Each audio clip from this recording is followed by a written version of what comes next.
In Surah Al-Fatiha, which is Al-Quran, it encapsulates and synthesizes the entire Quran. This is where Allah subhanahu wa ta'ala is teaching me and you, there's a paradigm that's being established. This is how me and you have to look at our deen. This is how me and you have to read, understand, process, and bring into fruition the Quran.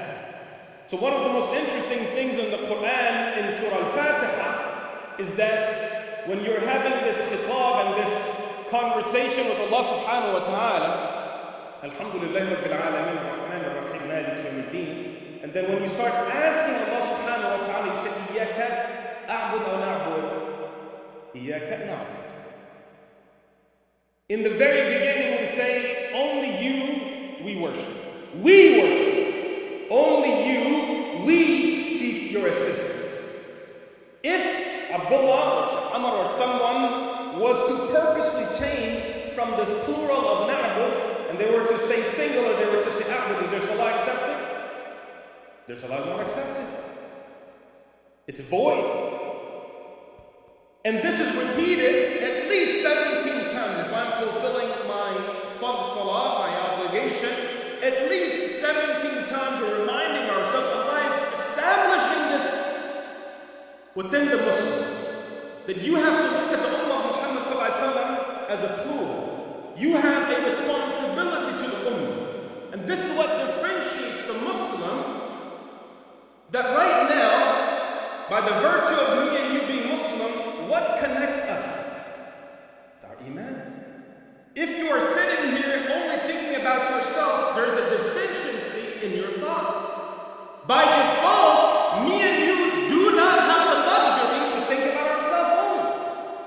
This is a unique characteristic of the Ummah of Muhammad sallallahu alaihi wasallam, that I have to be mindful of not only my well-being in this world and akhirah, but I also have to be concerned about yours. Subhanallah, one of my teachers used to say, if the salah starts with Allahu Akbar, it ends with what? Assalamu alaikum wa rahmatullah. Who are you greeting? The brothers and sisters to your right and the left, and the world to your right and the left. So in a way, the salah connects you with Allah, but once you develop that relationship, you have to go back with that salam, with that peace and tranquility, with that iman, and benefit the people around you. So in Surah Fatiha, this is established that me and you have a responsibility to the Ummah of Habib sallallahu alaihi wasallam. Let's for a second look at the 5 pillars. The salah, which is the most important, it's with the Ummah of Muhammad, especially for men. If you live within the vicinity of the masjid, it's an obligation for me to come and pray with the Ummah of Muhammad sallallahu alaihi wasallam. And if we are fasting, it's with the Ummah of Muhammad sallallahu alaihi wasallam. If you're giving zakat, you take مِمَّا رَزَقْنَاهُمْ يُنْفِقُونَ.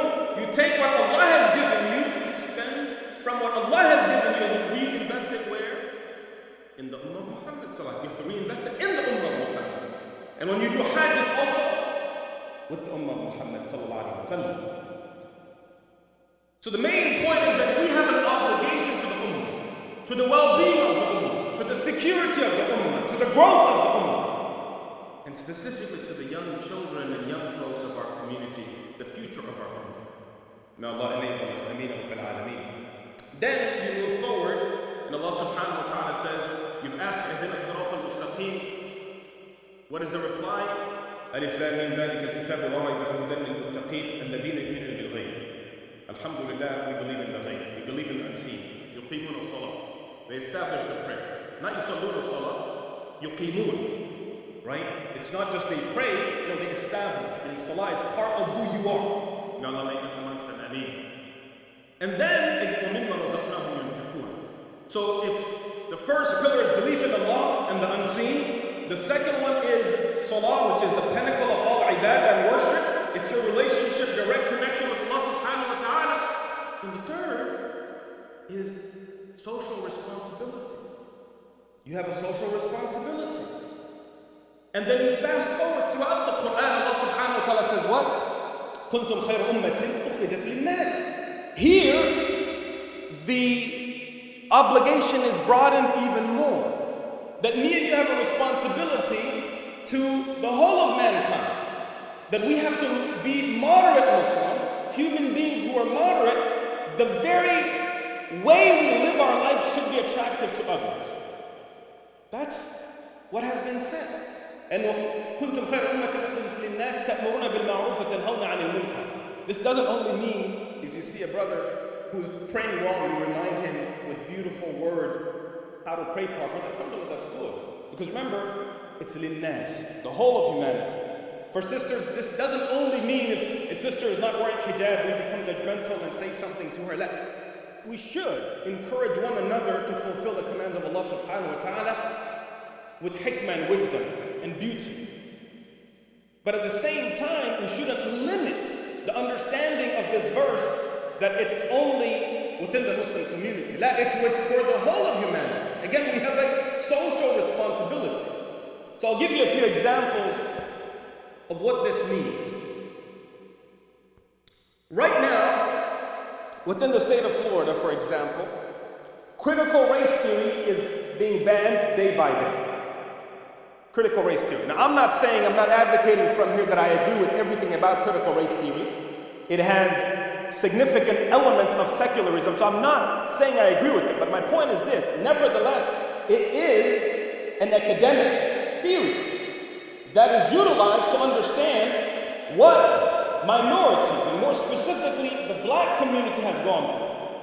But in Florida, this is being done away with. Where teaching black history is becoming a serious issue.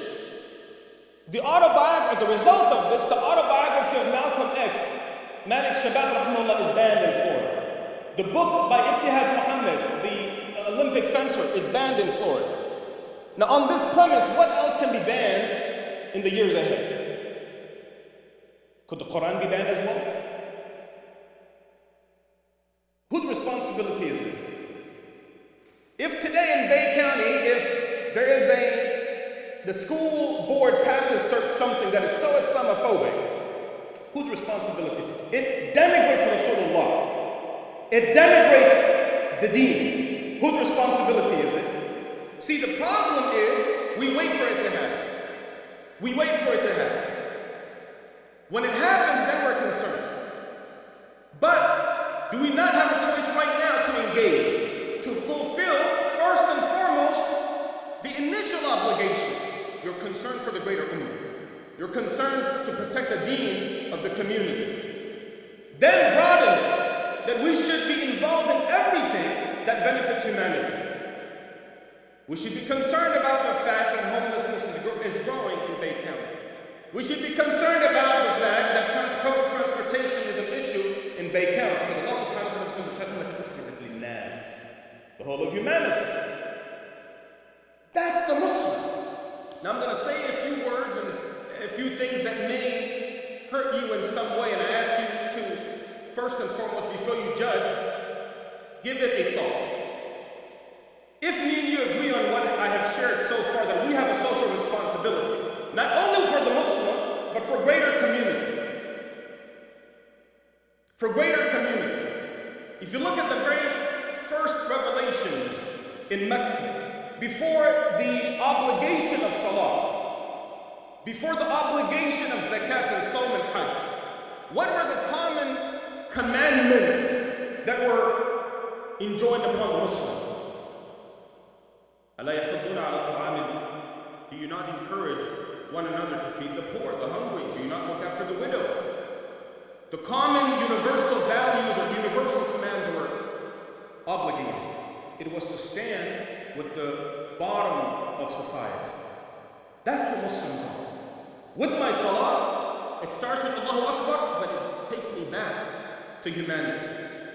And that's why, for the Muslim, it is not possible for me and you to get closer to Allah, but further from benefiting people. It doesn't work like that. The closer you get to Allah, أنفعهم للناس, the more beneficial me and you have to become to people. So here's where it might sting a little. It's been more than a year genocide would come to an end. And alhamdulillah, by the grace of Allah, in the pain, Allah has brought forth a victory in Sham. Allahumma barik fi Shamina ya Rabbil Alamin. Fi Yemen, as the Rasulullah used to say, Allah bless Sham and Yemen. Ameen ya Rabbil Alamin. And while we celebrate, and may Allah keep this a constant and increase, Ameen ya Rabbil Alamin, we are still in pain with what's happening in Lebanon. And the Ummah, especially the American Muslim community, who holds a more significant responsibility in the face of global affairs because of our nation and our citizenship here, we were hoping. We did a lot. But let me ask you, we go and protest and we march, alhamdulillah. What is the purpose of protesting and marching? Is to create awareness. Is it the end result and end goal? Is that all? You go march and you let out your anger and you go home. What happens? It continues. I go to the city council and almost in a condescending way I speak to the city council. Now look, put yourself in this scenario. You are in the city council. You have never seen a Muslim come talking about the homeless issue. You've never seen a Muslim come talk about the issue that we have public transportation as an issue. You've never seen a Muslim come, and the first time they come is something that, this city council or county commission, he's never heard of Palestine. The only thing he knows is that God had chosen the people of Israel, and this is their right. That's the biblical teaching that he knows. Now you come out of nowhere. He's never seen you, and now you condescendingly, Abdullah, condescendingly talk to the city council member or the county commission. And after me and you are done, we're marching, we're doing this. You're done. Someone who's well-dressed comes forward and says, County Commission, City Council, we appreciate your 25 years partnership with the AJC, the American Vision. You are on the City Council. You are on the County Commission. Who do you go out to lunch with? Who do you go out to lunch with? The one who was speaking to you for the first time condescendingly? Or someone, even though you may not agree with everything, but they've built a relationship. This is what we're missing. We are emotional. The very purpose of Iman is what? That your Iman stops you and me from acting only upon my emotions and desires. Isn't that the purpose of Iman? It restrains you. So, yes, we must protest. Yes, we must march. Yes, but when it's the only thing we do, then the genocide still continues. And it's going to happen somewhere else. Because on the opposite side, they're investing. As we are right now, they're building something. Institutions that can stand up. Relationships that are there. And me and you, we're not concerned. So my question is, if the county commission says something or does something, they pass a resolution. In South Florida, I forget, there was a city where they passed a resolution not even condemning the genocide. And after they passed it, the ceasefire resolution, the opposition forced the mayor to apologize. Just because the mayor said, taking innocent life is wrong. Why did you say that? Why did you say that? The mayor came out on media and said, that was a wrong move. Relationships. So my question is, what is your long-term plan? If something passes right now, what is your long-term plan? What do you do? We have none. We absolutely have none. So even though, alhamdulillah, there is a greater level of activism, there is a greater level of awareness, we still don't have something solid that will stay. We're not building institutions. That's the point. If some of you and all of us are concerned about the fact that Israel is getting aid from the federal government, do you know that right now in the session, the Florida legislative session is going to start right now in January, right? And Care Florida, by the grace of Allah, because of the community's trust and support, last year, the only organization that fought tooth and nail in Tallahassee was Care Florida. We pushed back against a few amendments. One amendment was going to define any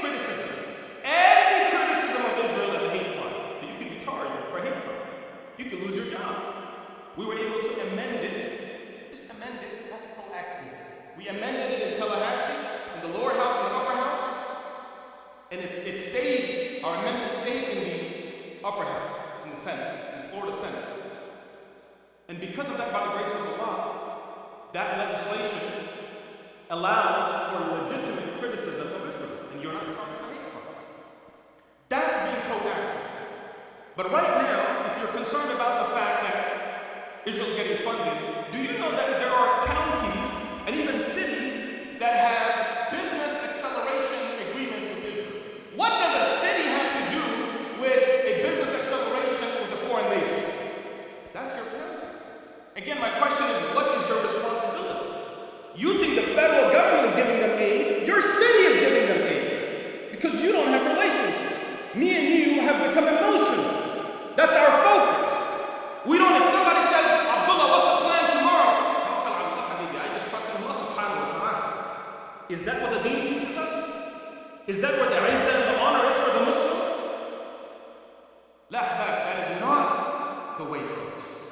We have to have a long-term plan where we're able to stand to protect our own interests. Right now in Palm Beach County, one county in Florida out of 60 plus counties, one county has invested beyond the business acceleration agreement, beyond all that. One county invested $700 million of county funds in buying downgraded Israeli bombs. It's happening in other counties. Hillsborough has done it. Duval has done it. Other counties are doing it. Your local government is investing, and me and you are not aware. But my point is not, I'm using Israel and Palestine, the genocide, as a tool of education. I don't want you to pigeonhole and focus on that. My point is, if they were to pass a school curriculum that denigrates Rasulullah, that denigrates the Deen, or the Quran, or bans the Quran, or etc., what leverage do you have? Nothing. We have none. And I'm not talking about somebody, mashallah, coming to me after Salah saying, but Abdullah, but I know the senator. Mashallah, may Allah reward you. But is that for the benefit of the whole community? Most likely it's not. I'm not talking about personal relationships. I'm talking about as a community do we have leverage to go. وأقول قولي هذا وأستغفر الله لي ولكم ولسائر المسلمين من كل ذنب وخطيئة فاستغفروه إنه هو الغفور الرحيم.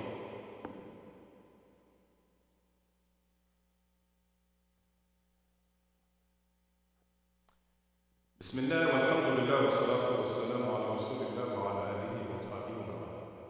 So what do we do? Saying Abdullah, you've been talking about issue. What do we do? We need a plan that is constant.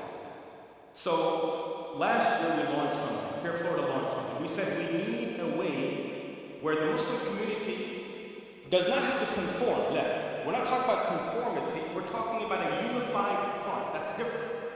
Where with our differences, Bay County's needs are different than Hillsborough and different than Palm Beach, different than Miami-Dade. But there can be, and there should be, and there must be certain issues that we can all align on. Once we have those issues, then we can say that we will work together across the state at every congressional district. How many congressional districts do we have? We have 27, now we have 28 as of 2020. We are the third largest population in the nation. That's significant. You are the top three.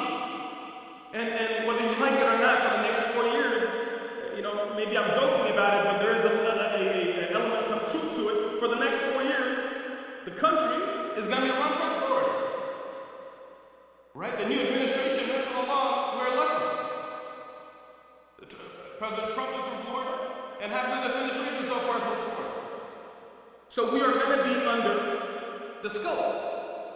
So again, we launched a strategy. We said, what is low cost, high impact, and achievable by the grace of God? We realized that there's 28 congressional districts, 28 congressional, federal congressional districts. If we are able to have groups of individuals who work with our policy team, with our legal team, and they are touching base every month. So imagine 5 people, maybe 10, maybe even more from Bay County. And you are now working with Care Florida just like every other congressional district is working. And as of right now, we have about 13. That's half of the state moving. We're training people.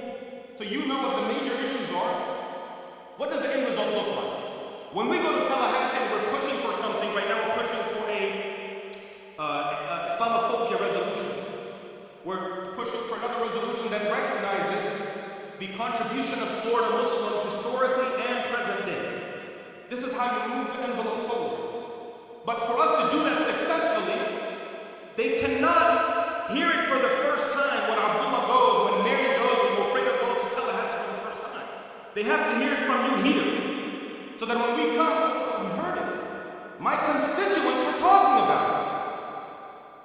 Same thing, we have a unified front at the state level, and we have a unified front at the congressional level. It's a simple strategy. It's moving. We have 13 districts moving already, and we want to build. So inshallah, we have two things for you. This evening, after Maghrib, we'll have a documentary, a screening in the gym. We'd love for you all to join us. That's this evening after Maghrib. On the 18th, we'll have Dr. Mark Lamont Hill. So if you watch Al Jazeera or anything else, you know Dr. Mark Lamont Hill will be joining us for a gala where we'll talk more about this, and inshallah, with your support, we'll raise funds to make sure that this is a reality, especially in the Panhandle. Right now, for the past 2 years, we've been struggling to establish an office in the Panhandle, and now we have a strategy to do so. So inshallah, tonight, after Maghrib, in the gym, we have a screening, and then on the 18th, which is a Saturday, in the evening, we have Dr. Mark Lamont Hill, inshallah, joining us. If you would like to attend the gala, just stop by the table. Inshallah, we'll get you registered with a complimentary ticket to your family, inshallah. That is our long-term strategy. That's how we build institutions and push back and protect, whether it's a county commission, city council, we build relationships. And we're not doing this for anything other than to benefit people. The Muslim, by nature, you cannot ask for, I say there's no such thing as a Muslim issue. That transportation is a Muslim issue. Homelessness is a Muslim issue. Habibullah Sallallahu Alaihi Wasallam was concerned about this. My Quran, Allah has taught us to be concerned about it. So all of this is not to, bolster the Muslim community. That is to uplift the whole of society. That's our obligation. May Allah give us tawfiq. Inna Allah wa malaikatahu yusalluna ala nabiyyi wa alladhina amanu sallu alayhi wa sallimu taslima. Allahumma salli ala Muhammad wa ala ali Muhammad kama sallaita ala Ibrahim wa ala ali Ibrahim fil alamin innaka Hamidum Majid. اللهم تقبل منا انك انت السميع العليم وتب علينا يا مولانا انك انت التواب الرحيم اللهم امنا في اوطاننا واصلح ولاة امورنا واهدنا الرشد والصواب وانت على كل شيء قدير اللهم اغفر لحينا وميتنا وشاهدنا وغائبنا وصغيرنا وكبيرنا وذكرنا وانثانا اللهم من احييت منا فاحيا على الاسلام ومن توفيت منا فتوفوا على الايمان واقم الصلاه.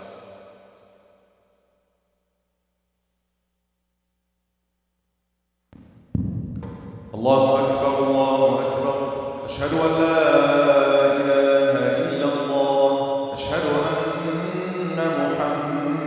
رسول الله حي على الصلاة حي على الفلاح قد قامت الصلاة قد قامت الصلاة الله أكبر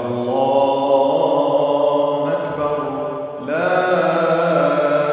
إله إلا الله.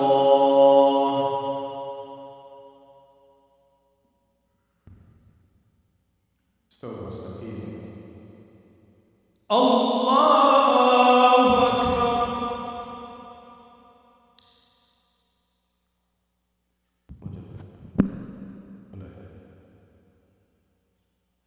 الحمد لله رب العالمين الرحمن الرحيم مالك يوم الدين إياك نعبد وإياك نستعين اهدنا الصراط المستقيم صراط الذين أنعمت عليهم غير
سمع الله لمن حمده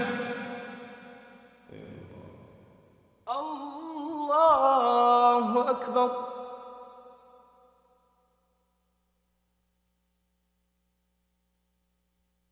الله أكبر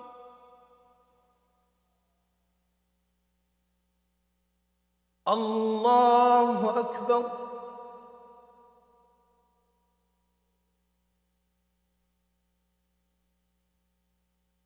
الله أكبر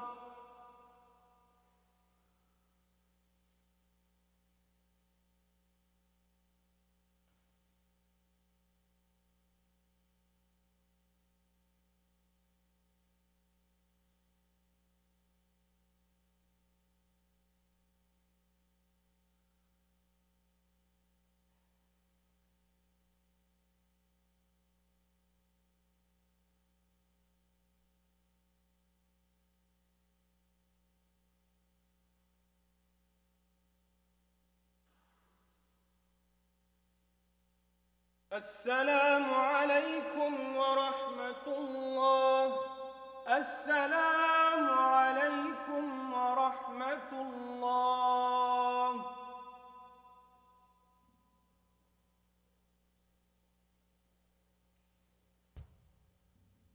So, my dear brothers and sisters, Jazakumullah for having here in Florida, to Sheikh Amr and the Masjid Board. May Allah subhanahu wa ta'ala abundantly reward all of you for your continuous support of CARE Florida. Inshallah, again tonight, we do have a screening, inshallah, that will be followed by a discussion with the community to strategize on what do we do long term? What do we do that is constant to protect our interests by the grace of Allah subhanahu wa ta'ala? Not only when we say us, it's not the Muslim, it's the society around us. That's what distinguishes the Muslim from everyone else, that we're concerned about the well-being of others as we're concerned about ourselves. May Allah make that a reality for us. And the second is, inshallah, if you are looking forward to joining us on the 18th, which is a Saturday, January 18th, inshallah, we have a gala that we'll be having here. Please stop by the table, inshallah, and we'll get you registered. Barakallah feekum. Assalamu alaikum wa rahmatullah.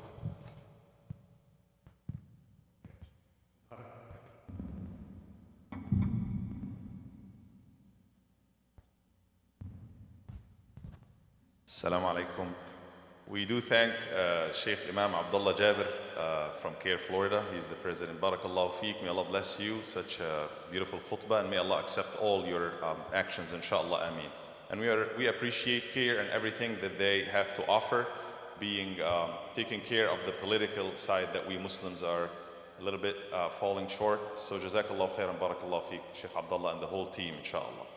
Salatul Asr, couple of announcements. Salatul Asr is starting today, inshallah, will be at 3:30. الثالثة والنصف بداية من اليوم inshallah, starting today. And the Friday night program, we will shift it from tonight, for tonight, to the gym for those who want to participate, and we encourage everybody to participate in the event for CARE tonight, inshallah. But we will go back to our regular Friday program from next week, inshallah, from coming Friday, bi'idhnillah. Jazakumullah khair wa barakallahu feekum.